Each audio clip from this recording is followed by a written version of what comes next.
प्रियजनों, मनुष्य के जीवन में सबसे अधिक गलत समझा गया शब्द यदि कोई है तो वह है प्रेम। हर कोई प्रेम की बात करता है, हर कोई प्रेम चाहता है, हर कोई प्रेम पाने के लिए जीवन भर भटकता है। लेकिन बहुत कम लोग हैं जो सच में जानते हैं कि प्रेम क्या है। जो लोग प्रेम की खोज में निकलते हैं वे अक्सर ऐसी जगह पहुंच जाते हैं जहां प्रेम नहीं होता, केवल आसक्ति होती है।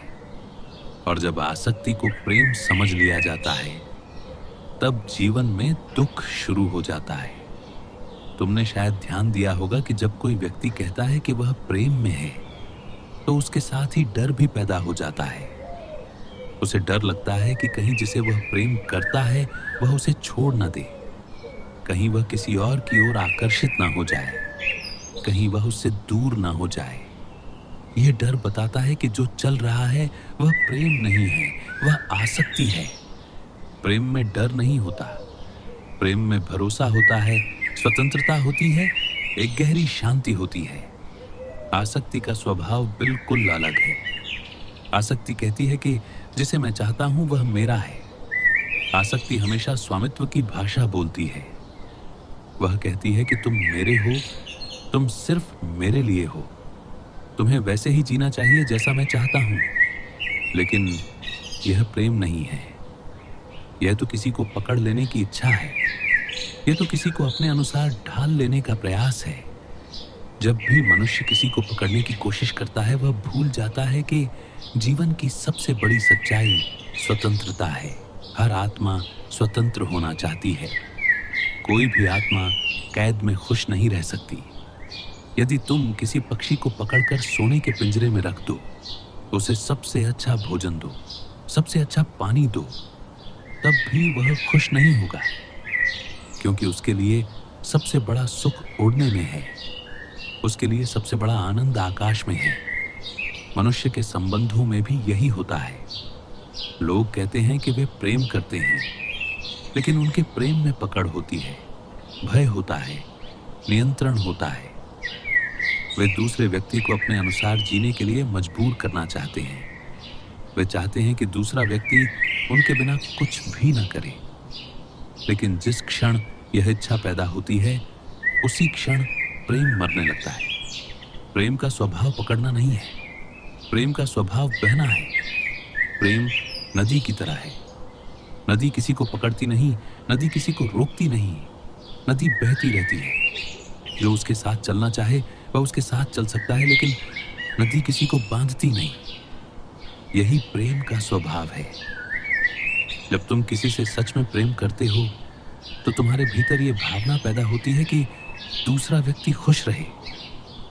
तुम्हें उसकी खुशी प्रिय हो जाती है, और यदि उसकी खुशी तुम्हारे साथ है तो अच्छा है। यदि उसकी खुशी कहीं और है तो भी तुम्हारे भीतर उसके लिए शुभकामना रहती है। यह कहना आसान नहीं है, लेकिन यही प्रेम की सच्चाई है। आसक्ति का आधार भय है।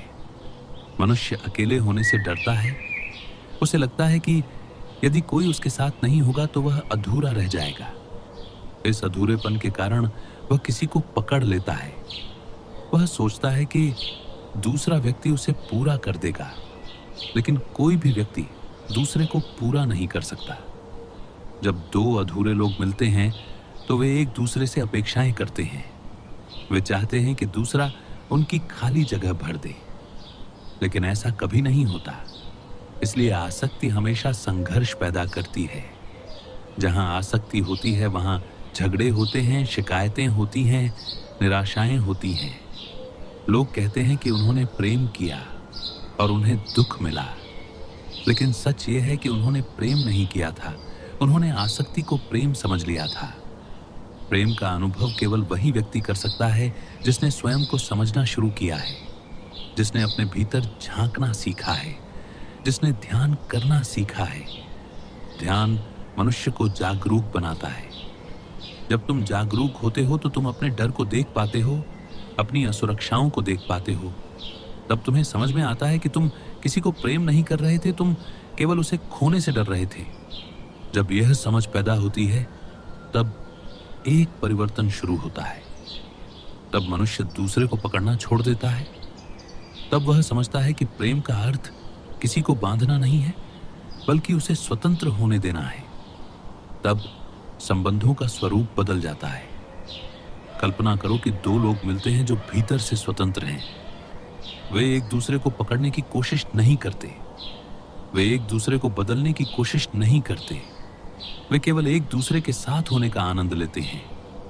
ऐसा संबंध बहुत सुंदर होता है।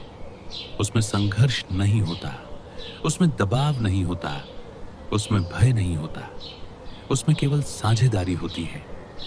लेकिन यह अवस्था तभी आती है जब मनुष्य अपने भीतर पूर्णता का अनुभव करने लगता है। जब तक मनुष्य को लगता है कि वह अधूरा है, तब तक वह किसी न किसी को पकड़ने की कोशिश करेगा। वह चाहे प्रेम के नाम पर करे या दोस्ती के नाम पर, लेकिन उसके भीतर कहीं ना कहीं यह इच्छा होगी कि दूसरा व्यक्ति उसके लिए जिए। इसलिए प्रेम की शुरुआत हमेशा स्वयं से होती है। यदि तुम अपने भीतर शांत नहीं हो, यदि तुम अपने भीतर संतुष्ट नहीं हो, तो तुम्हारा प्रेम भी बेचैन होगा, तुम्हारा प्रेम भी अपेक्षाओं से भरा होगा। तुम दूसरे से वही मांगोगे जो तुम्हारे भीतर नहीं है। लेकिन यदि तुम अपने भीतर शांत हो, यदि तुम्हारे भीतर एक गहरी संतुष्टि है, तब तुम्हारा प्रेम एक उत्सव बन जाता है। तब तुम दूसरे को कुछ लेने के लिए नहीं, बल्कि कुछ देने के लिए प्रेम करते हो। तब तुम्हारा प्रेम किसी जरूरत से पैदा नहीं होता, बल्कि एक आंतरिक समृद्धि से पैदा होता है। और यही प्रेम और आसक्ति के बीच सबसे बड़ा अंतर है। आसक्ति कहती है, मुझे तुम्हारी जरूरत है। प्रेम कहता है, मैं तुम्हारे साथ होना चाहता हूं। जरूरत और इच्छा में बहुत फर्क है। जरूरत में मजबूरी होती है, इच्छा में स्वतंत्रता होती है। जरूरत में भय होता है, इच्छा में आनंद होता है। जब प्रेम स्वतंत्रता से पैदा होता है, तब वह बहुत सुंदर होता है। तब वह किसी बंधन में नहीं बदलता, तब वह जीवन को और भी गहरा बना देता है। यही कारण है कि सच्चे प्रेम में ईर्ष्या नहीं होती। ईर्ष्या केवल वहां होती है जहां आसक्ति होती है। जब मनुष्य किसी को अपनी संपत्ति समझने लगता है, तब उसे डर लगता है कि कहीं कोई दूसरा उसकी संपत्ति को न ले जाए। लेकिन प्रेम में कोई संपत्ति नहीं होती।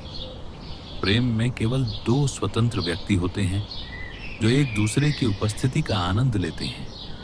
वे जानते हैं कि जीवन अनिश्चित है। वे जानते हैं कि कल क्या होगा यह किसी को नहीं पता।